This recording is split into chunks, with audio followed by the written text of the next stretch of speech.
The plasma cannons tore through the shield generators with brutal efficiency. Admiral Thessa gripped the command rail of her flagship as another explosion rocked the vessel.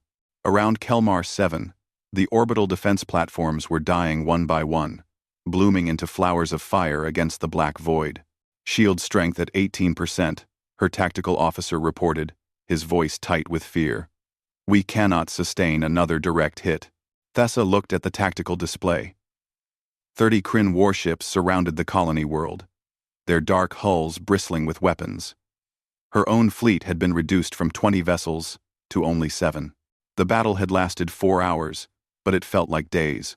Evacuate the civilian transports, she ordered. All military vessels. Form a defensive screen. Buy them time. The Viridian Concord had ruled this sector of space for 3,000 years.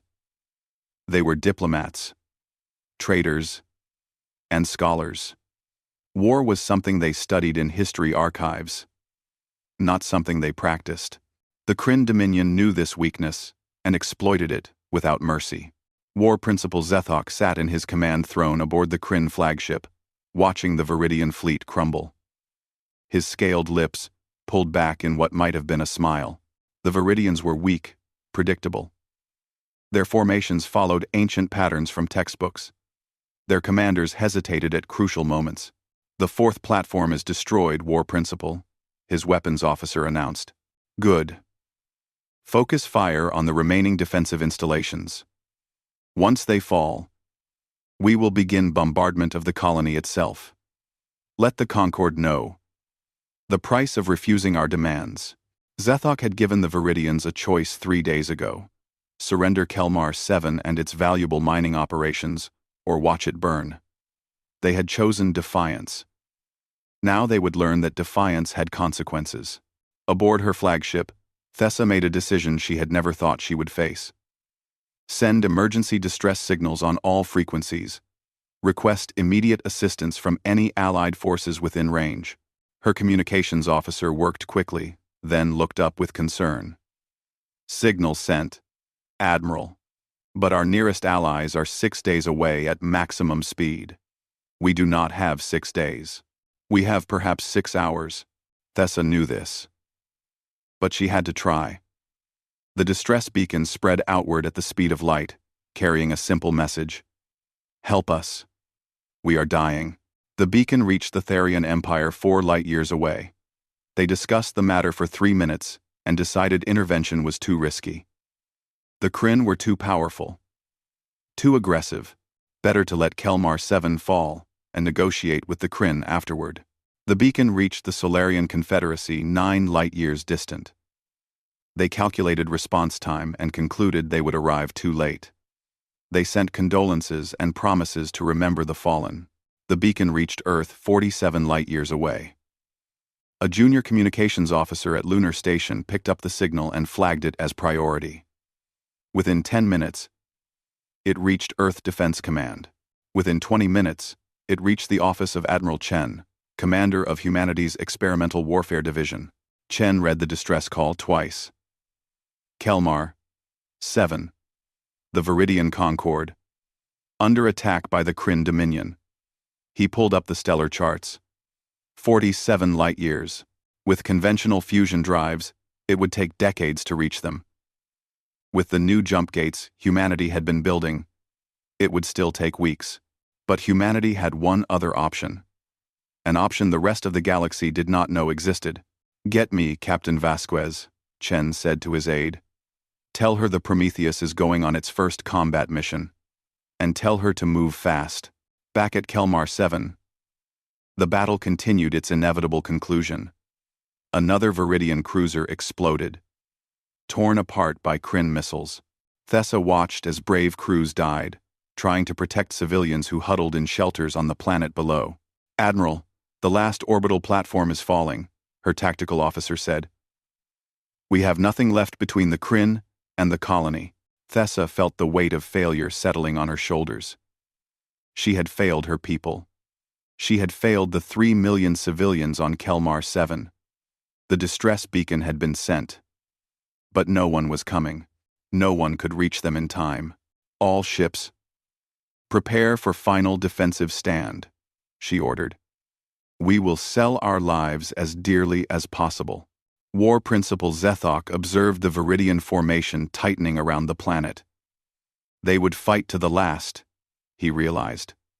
Admirable in its own way, but ultimately pointless.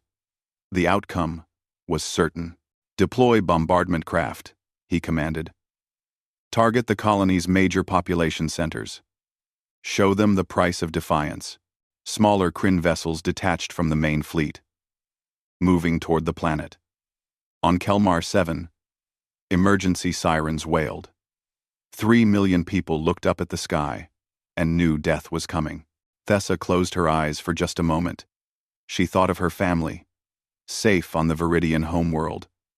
She thought of all the battles the Concord had avoided through diplomacy. She thought of peace and how fragile it truly was. Then she opened her eyes and prepared to fight until her ship was nothing but debris. 17 hours until the Prometheus would arrive. But no one knew that yet. As far as the galaxy was concerned, Kelmar 7 was already lost, and 3 million lives were about to be added to the long list of victims claimed by galactic warfare. The distress beacon continued broadcasting into the void, unaware that far away, humanity was preparing to do something impossible. Space itself began to scream. The sensor operators on both Viridian and Kryn ships looked at their displays in confusion as impossible readings flooded their systems. Energy signatures that violated known physics. Spatial distortions that should not exist. Reality was tearing itself apart above Kelmar 7. "What is that?" Thessa demanded, staring at her tactical display. A massive anomaly was forming between her dying fleet and the Kryn Armada. War Principal Zethok leaned forward in his command throne. "Analysis." Now, his science officer's voice trembled. "War Principal. The readings make no sense. Space-time is rupturing. This is not a standard jump point. This is something else entirely. Sinister. Well-parodied. One reading, the rupture expanded, a wound in reality itself. Light bent around it in impossible ways. Both fleets ceased firing, their weapons forgotten as every sensor focused on the phenomenon. Even the Kryn bombardment craft halted their approach to the planet. Then the UESS Prometheus emerged. It did not jump through like ships using conventional faster-than-light drives. It did not slide out of hyperspace or drop from a wormhole. Instead, it simply became present, as if reality adjusted itself to accommodate the vessel's existence. The ship was massive, nearly 2 kilometers long. Its hull was dark gray, covered in geometric patterns that hurt to look at too long. Energy rippled across its surface in waves of blue and violet light. The very space around it seemed distorted, as if the ship existed slightly out of phase with normal reality. "Impossible," whispered Thessa's science officer. "That configuration." The Prometheus hung in space, and every ship in the system felt suddenly small. Not because of its size, though it was large, but because of what it represented. Something new, something unknown, something that broke the rules everyone thought were unbreakable. War Principal Zethok's tactical computer began running analysis. "Origin point?" he demanded. "Unknown," War Principal, attempting to identify the vessel. A pause. Transponder signal detected. It identifies itself as a human vessel from Earth. Zethok's scales rippled in confusion. Earth? The newcomer species? They have barely achieved fusion drives. This must be a mistake. But it was no mistake. On all frequencies, in all known languages of the galaxy, a message began broadcasting from the Prometheus. "This is Captain Elena Vasquez of the United Earth spaceship Prometheus. We received a distress call from Kelmar 7. We are here to render assistance. Andres." Thessa felt her breathing stop. Earth. She knew of them. A young species that had only made contact with the galactic community 30 years ago.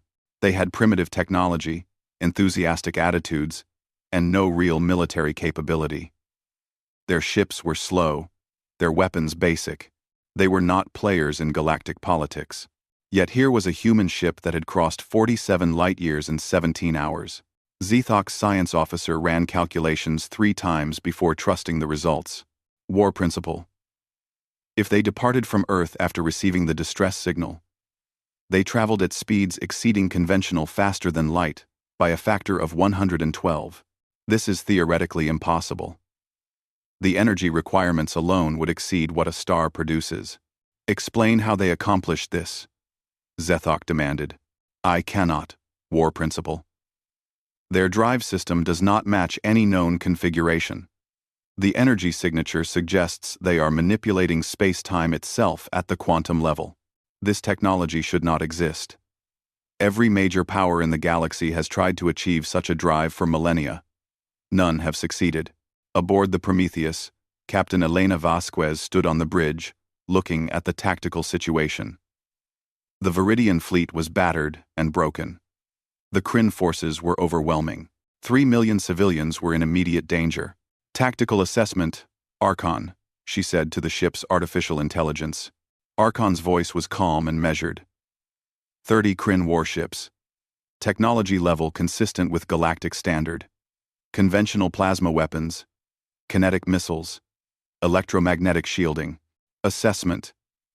Inferior to Prometheus capabilities. Probability of successful intervention.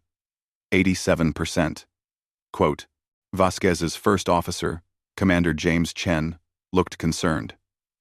Captain, our weapons systems are experimental. We have never field-tested them in actual combat. We do not know if they will function as designed. I know, Vasquez replied. But those people down there do not have time for us to be cautious. A new transmission came through. It was from War Principal Zethok himself. His translated voice was harsh, filled with authority. Human vessel. You are interfering in Kryn Dominion military operations. This world is being claimed by conquest. Depart immediately, or be destroyed. Vasquez smiled without humor. Destroyed. He thinks he can destroy us. 10 Cass. Destroyed. 10 Cass. He has 30 warships, Captain, Chen pointed out. We are alone. Alone, Vasquez agreed. But we are not weak. She opened a channel back to Zethok. War principle. Your bombardment of civilian targets is unacceptable. Withdraw your forces immediately. This is your only warning. On the Kryn flagship, Zethok's officers stirred in disbelief. One ship, daring to challenge their entire fleet. It was insanity or arrogance beyond measure. Human. You do not understand the situation, Zethok replied. We are the Kryn Dominion. We have conquered 17 star systems. Your species is barely known to the galaxy. You possess 1 ship against our 30. Depart now, or learn why the galaxy fears the Kryn. Vasquez looked at her bridge crew. Men and women from every continent of Earth. They had volunteered for this mission, knowing the Prometheus was experimental, knowing the drive system had only been tested twice, knowing the weapons might fail. But they had come anyway, because 30 years ago, the galaxy had welcomed humanity with open arms. The Viridian Concord had been the first to extend friendship to Earth. Humanity remembered its friends. Archon, charge all weapon systems, Vasquez ordered. Raise reality anchor field to maximum. Prepare for combat operations. Acknowledged, Archon responded. Around the Prometheus, space itself began to twist. Thessa watched from her damaged flagship, unable to believe what she was seeing. The human ship is not retreating. It is preparing to engage. 1 ship cannot defeat the entire Kryn fleet, her tactical officer said. Thessa thought about the impossible way the Prometheus had arrived. The readings that made no sense. The technology that should not exist. Perhaps, she said quietly. Or, perhaps we are about to witness something the galaxy has never seen before. War Principal Zethok gave the order. All ships, target the human vessel. Fire when ready. Show them the price of defiance. 30 Kryn warships charged their weapons. The Prometheus held position, alone against an armada, and Captain Elena Vasquez spoke one word that would echo across the galaxy: engage. 5 years earlier, in a laboratory beneath the Swiss Alps, Dr. Sarah Okonkwo had made a discovery that would change everything. She was studying quantum foam, the constant fluctuation of energy that existed at the smallest scales of reality. Most physicists believed it was random, chaotic, impossible to control, but Sarah saw patterns. And where there were patterns, there were rules. And where there were rules, humans could learn to bend them. What if we are thinking about faster-than-light travel all wrong? She told her team. Every species tries to move through space faster. But what if we do not move at all? What if we move space itself? One render. One we move space itself. One we move space itself. One we move space itself. They called her crazy at first. Then they saw her math. Then they built the first prototype. Then they watched as a tennis ball moved across a room without actually moving, as space contracted in front of it and expanded behind it. Then 5 governments classified everything she had done as the highest level of secret. The Prometheus was built in lunar orbit over 3 years. The construction was hidden behind cover stories about a new mining station. The reality anchor drive, as they called it, was installed in complete secrecy. No alien diplomats were allowed near. No foreign sensors were permitted to scan. Earth's leaders understood something important. The galaxy was ancient and powerful. Humanity was new and weak. If the other species knew what humanity had developed, they would either demand the technology or destroy Earth to prevent it from being used. So humanity kept quiet, built one ship, and waited. Captain Elena Vasquez had been chosen to command the Prometheus because she understood caution but was not afraid of bold action. She was 42 years old, born in Mexico City, raised in Houston, trained at the Luna Academy. She had commanded 3 conventional Earth ships before being offered this position. "You will command a weapon that terrifies our own generals," Admiral Chen had told her during the interview. "A ship that bends reality itself. Are you prepared for that responsibility?" Vasquez had thought carefully before answering. "If we have this power, we must use it wisely. Not for conquest. Not for intimidation. But to protect those who cannot protect themselves." Chen had smiled. "That is why you were chosen." Now, 17 hours after leaving Earth, Vasquez stood on the bridge of that impossible ship and faced an impossible choice: engage 30 warships to save people she had never met, or retreat and preserve the secret of humanity's greatest achievement. Her first officer, Commander James Chen, looked at the tactical display with concern. "Captain, if we engage, the entire galaxy will know what we have built." Earth Defense Command wanted this ship to remain secret for at least another decade. "Plans change," Vasquez replied. "Those people down there need help now." At her tactical station, Lieutenant Maria Santos ran final checks on the weapons systems. The Prometheus carried weapons that had never been tested in combat. Relativistic, kinetic impactors that accelerated projectiles to 90% light speed, gravity well generators that could crush ships like tin cans, and most experimental of all, spatial folding weapons that could trap vessels in compressed dimensions. "All weapon systems show green," Santos reported. "But Captain, these are prototypes. We have only fired them in simulations." "Then this will be their first real test," Vasquez said calmly. Archon, the ship's artificial intelligence, was humanity's most advanced computer system, unlike the limited AIs used in most Earth vessels. Archon was a true thinking machine, capable of processing tactical situations faster than any human crew. "Archon, tactical assessment," Vasquez ordered. "The Kryn use standard engagement patterns," Archon replied. Their formations are based on 3,000 years of galactic warfare doctrine. They expect enemies to follow similar patterns. They do not expect the tactics we are about to employ. With climb.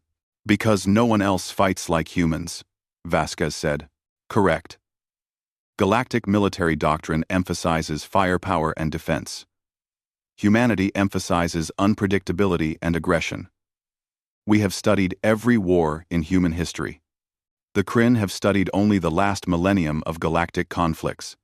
They are not prepared for human warfare. Commander Chen understood what this meant. We are going to do things that make no tactical sense to them. Exactly, Archon confirmed. Vasquez opened a ship-wide channel. Attention all hands. This is the captain. I know many of you are afraid. I know our weapons are untested. I know we are alone against an armada, but I also know why we built this ship. Not to hide behind Earth's moon. Not to run from danger. We built it to stand between innocent people and those who would harm them. Today, 3 million civilians are about to die unless we act. So we will act. All hands to combat stations. Prometheus, out. In engineering, Chief Engineer Robert Kamani monitored the reality anchor drive. The massive device pulsed with contained energy, warping space around the ship. Drive is stable, he reported. But if we take damage to the core systems, we will not be able to jump out of here. 2. Reasarden 2. Then we will not take damage, came Vasquez's voice over the comm. In the Marine Bay, 100 combat-suited soldiers prepared for possible boarding actions. Their armor incorporated micro-jump technology, allowing short-range teleportation. It was another piece of experimental technology that had never been used in real combat. Sergeant Patricia Okoye checked her squad's equipment. Remember your training. The Kryn are bigger and stronger than us. But we are faster and smarter. Use that. Back on the bridge, Commander Chen looked at his captain. They had served together for 8 years. He trusted her judgment. But this was insanity on a level he had never imagined. Elena, he said quietly, using her first name for perhaps the first time on duty. If we do this, there is no going back. Earth will be exposed as a power. We will have enemies. Vasquez nodded. I know. But if we do nothing, we will have to live with ourselves. I would rather have enemies than regrets. She looked at the tactical display one more time.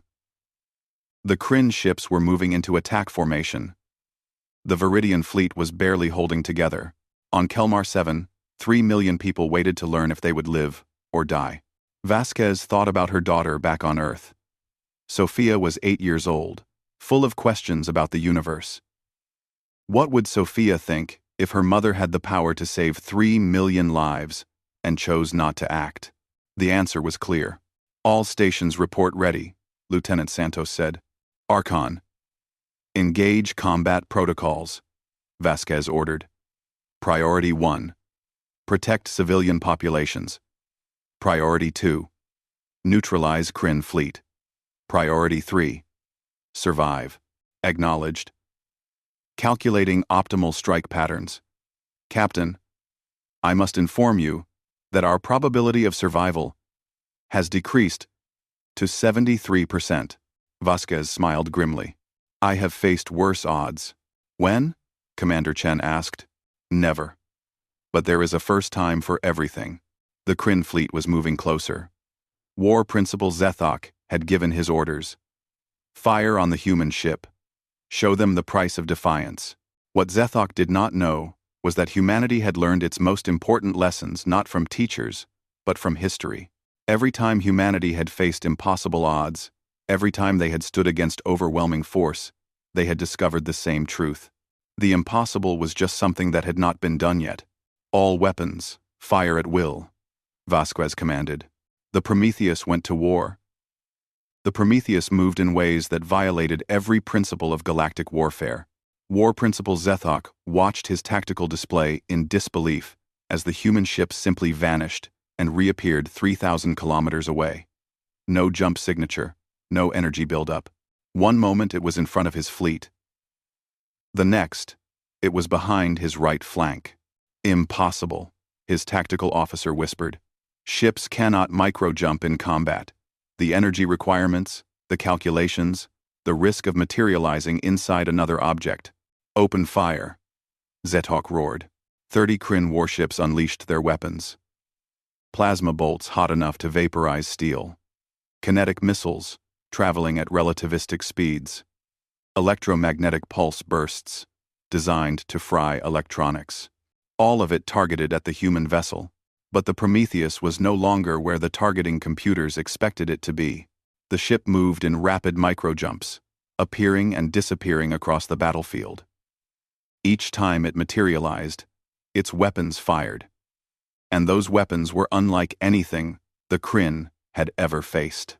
The first Kryn destroyer died without understanding what killed it. A relativistic kinetic impactor, accelerated to 90% light speed, struck its midsection. The impact released energy equivalent to a small nuclear weapon. The destroyer simply ceased to exist, torn apart at the molecular level. Return fire. Pattern Delta, Zethok commanded. His ships adjusted formation, creating overlapping fields of fire. No matter where the human ship appeared, it would face weapons from multiple angles. Aboard the Prometheus, Archon processed tactical data faster than any biological mind could follow. 3 destroyers repositioning, 2 cruisers charging heavy plasma weapons, flagship preparing missile barrage. Recommend, evasive pattern, 7.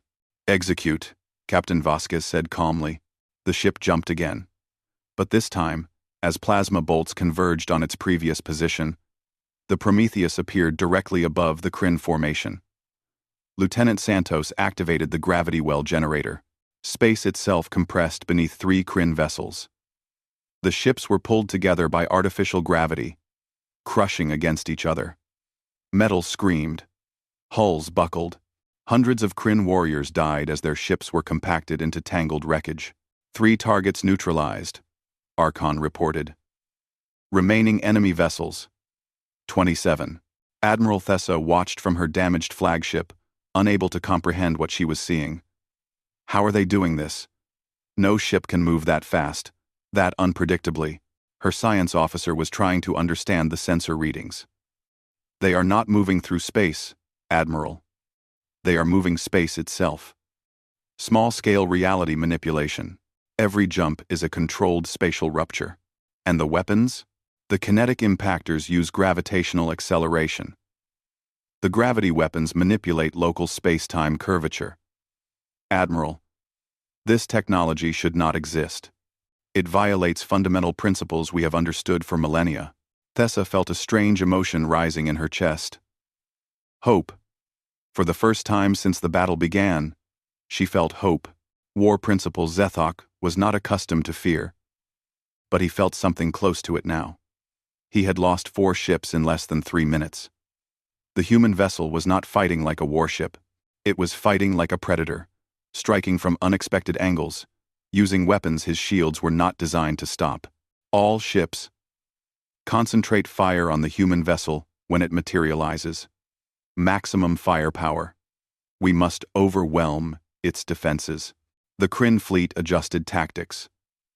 When the Prometheus appeared, 12 ships fired simultaneously at its position.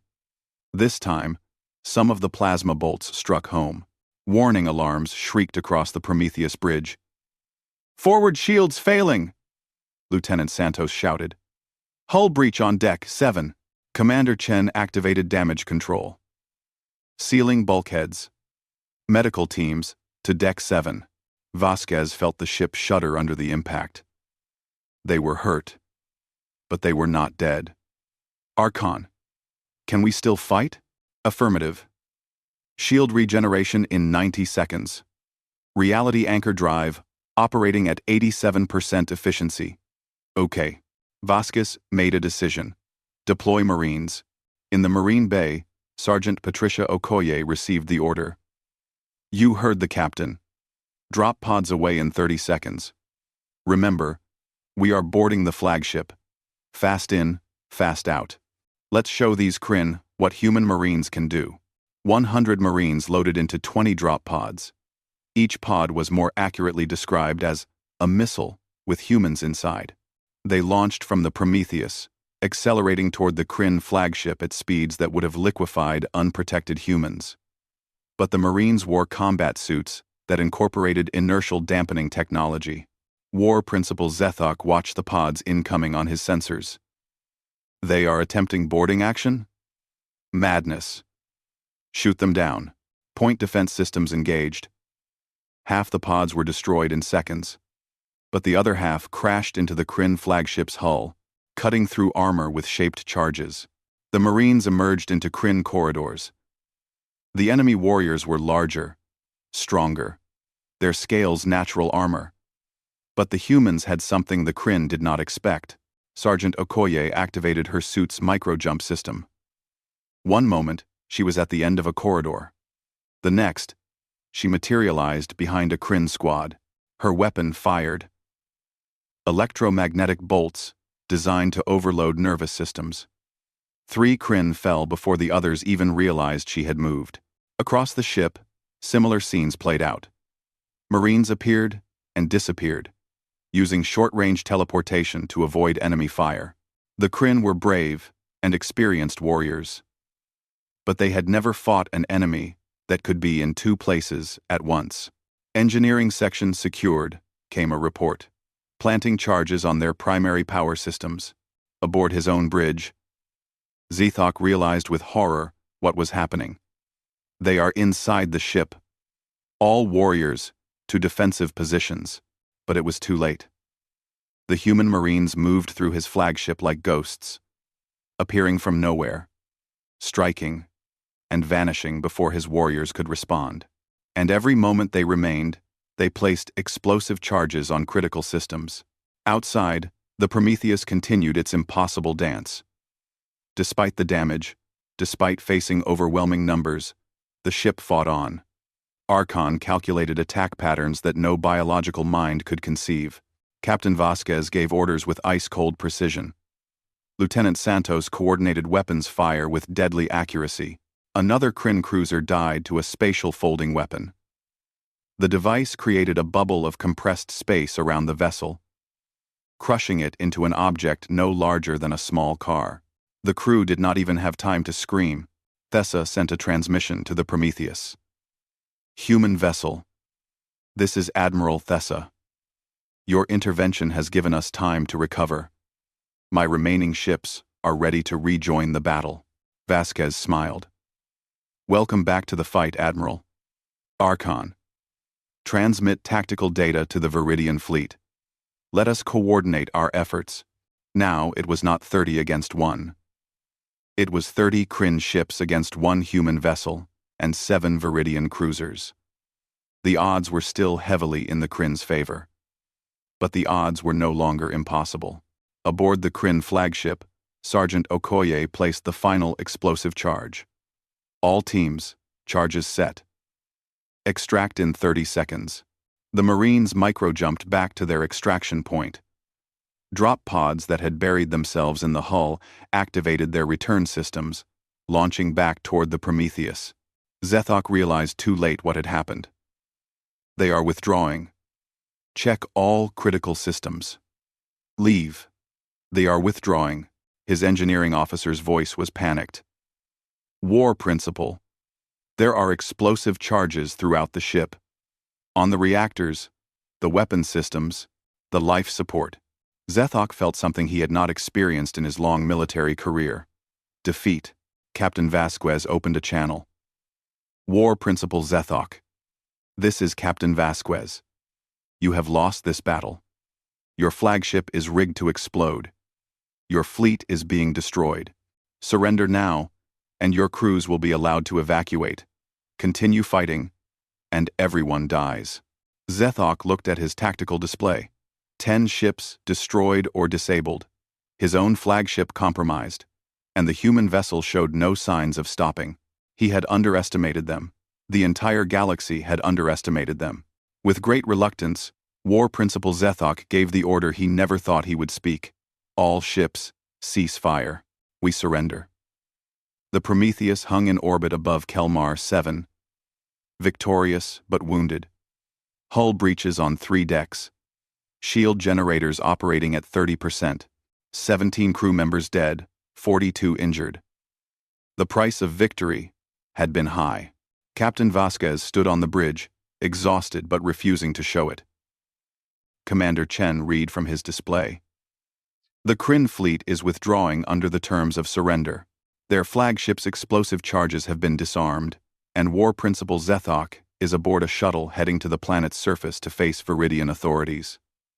The civilian population is safe. On Kelmar 7, 3 million people emerged from shelters to find they were still alive. Children looked up at the sky where fires from destroyed ships still burned. Adults wept with relief. The impossible had happened. They had been saved. Admiral Thessa requested permission to come aboard the Prometheus. Vasquez granted it immediately.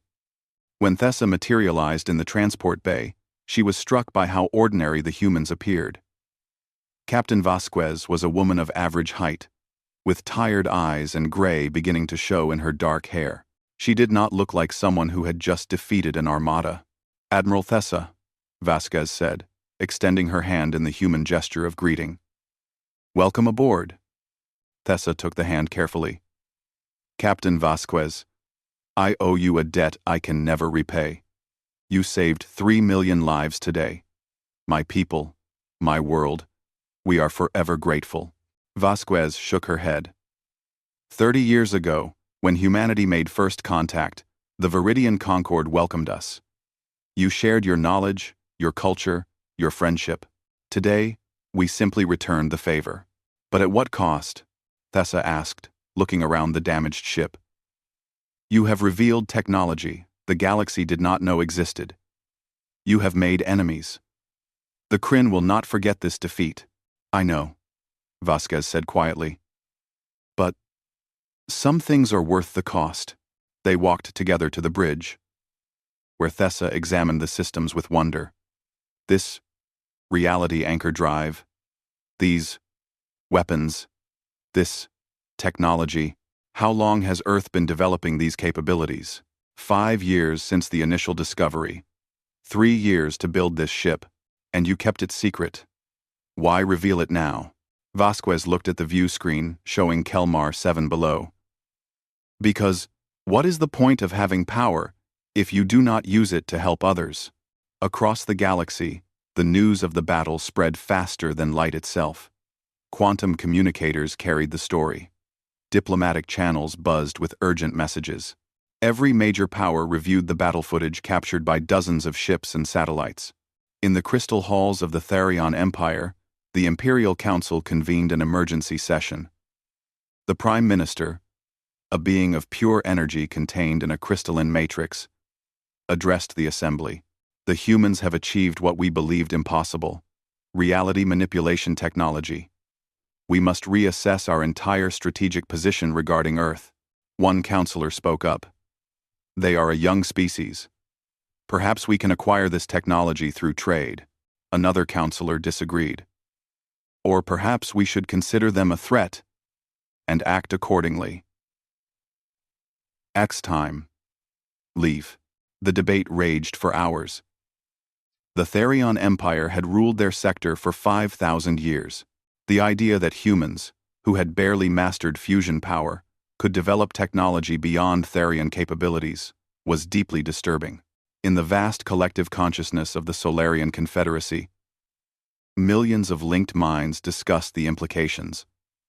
The Solarians were telepathic beings who made decisions through democratic mental consensus. The consensus was uncertain. Humanity had proven itself capable and willing to intervene in galactic affairs, but their technology made them unpredictable. Unpredictability was dangerous. Far from known space, in a region marked on no map, the Alithian collective received the news. The Alithians were the oldest known civilization in the galaxy. They had existed for over 30,000 years, and in that time, they had learned to recognize patterns. The Alithian High Arbiter, an ancient being whose mind spanned multiple bodies, reviewed the battle footage 3 times. Then it convened the Inner Council. The humans have developed reality anchor technology, the Arbiter stated. This changes everything. A counselor asked, should we contact them? Offer guidance? The Arbiter was silent for a long moment. No, not yet. But we will watch them carefully. History teaches us that species with such power, at such a young age, follow one of 2 paths. Either they mature into responsible galactic citizens, or they become a threat to all life. We will know which path humanity chooses, in time. Aboard the Prometheus, Captain Vasquez recorded her official report to Earth Defense Command. Her face on the screen showed exhaustion, but also determination. Admiral Chen, we have successfully completed our mission. Kelmar 7 is secure. The Kryn Dominion has withdrawn. However, I must inform you that our existence and capabilities are now known throughout the galaxy. The Prometheus has been observed by multiple species. Our technology is no longer secret. She paused, choosing her words carefully. I take full responsibility for this exposure. The decision to engage was mine, alone. I believed, and still believe, that the lives of 3 million civilians outweighed the strategic value of secrecy. Another pause. Sir, I want you to know that today, I saw what humanity can accomplish when we act on our principles rather than our fears. We built this ship to make a difference. Today, we did. I understand there will be consequences. I am prepared to face them. The response from Earth came 12 hours later. Admiral Chen's face appeared on the screen, and to Vasquez's surprise, he was smiling. Captain Vasquez, the Security Council has reviewed your actions. While some members expressed concern about the exposure of our capabilities, the majority agreed with your decision. You did what you were trained to do. You protected innocent lives. Earth Defense Command commends your actions and the actions of your crew. Chen's expression became more serious. However, you are correct that there will be consequences. We are already receiving diplomatic communications from a dozen species. Some offer congratulations. Others demand explanations. A few contain thinly veiled threats. Earth's position in the galaxy has changed forever. We are no longer the newcomers, the weak species that others can ignore. We are now a power, whether we wanted to be or not. Return to Earth, Captain. We have much to discuss about humanity's future among the stars. As the Prometheus prepared to depart, Admiral Thessa sent one final message. Captain Vasquez, before you leave, I want you to know something. Today, you showed the galaxy what Earth truly is. Not just a species with advanced technology, but a species with courage and honor. The Viridian Concord formally requests an alliance with humanity. We would be proud to stand beside you in whatever comes next. Vasquez felt a warmth in her chest. An alliance. 30 years ago, the Viridians had been the first to welcome humanity to the stars. Now they would be the first to stand with humanity as equals. We accept, Admiral. Earth will be honored to call the Viridian Concord our allies. The reality anchor drive began to charge. Space around the Prometheus started to distort. The crew secured themselves for the journey home, but as the ship prepared to depart, something strange happened. Deep in unexplored space, 50,000 light-years from Kelmar 7, an ancient installation detected an energy signature it had not sensed in over 1 million years. Reality manipulation. Local space-time distortion. The characteristics matched ancient records from a time when the galaxy was young, and terrible wars had been fought with weapons that could shatter stars. The installation had been waiting, dormant, for eons. Waiting for the signal that someone had rediscovered the dangerous technologies of the ancient past. Technologies that had nearly destroyed all life in the galaxy once before. Now that signal had been detected. Deep within the installation, systems began to wake. Ancient machinery, built by a civilization long extinct, started to power up, and across thousands of light years, a message was sent to other installations, other watchers, other guardians. The forbidden technology has returned. Prepare. Captain Vasquez knew none of this as the Prometheus entered its spatial rupture and vanished from Kelmar 7. She knew only that her ship was damaged, but intact. Her crew was tired, but proud. And 3 million people were alive who would have been dead without human intervention. "Take us home, Archon," she said. As Earth appeared on the view screen 17 hours later, Vasquez stood and addressed her crew one final time. "Today, we showed the galaxy what humanity stands for. We showed them that we will cross impossible distances to help those in need. We showed them that Earth's power will be used for protection, not conquest. And we showed them that when humanity gives its word, we keep it." She paused, looking at the faces of her crew. They had risked everything. Some had lost friends. All had faced death. "I am proud to serve with you. Every one of you is a credit to our species and to our world. Now, let us go home. We have earned our rest." But as the Prometheus descended toward Earth, and as celebrations began across humanity's worlds, a question hung in the air. A question that would define humanity's future in the galaxy. They had announced themselves in fire and blood, as War Principal Zethok had warned. They had revealed power that made the ancient civilizations nervous. They had made friends and enemies in equal measure. The question was simple. What would humanity do with this power? How would they use the technology that had saved Kelmar 7? And somewhere in the darkness between the stars, ancient machines waited to see if this young species would repeat the mistakes of those who came before, or if they would forge a new path. The galaxy watched, and humanity moved forward, carrying the hope of 3 million saved lives and the weight of responsibility for the power they possessed. The story of Earth and the stars had only just begun.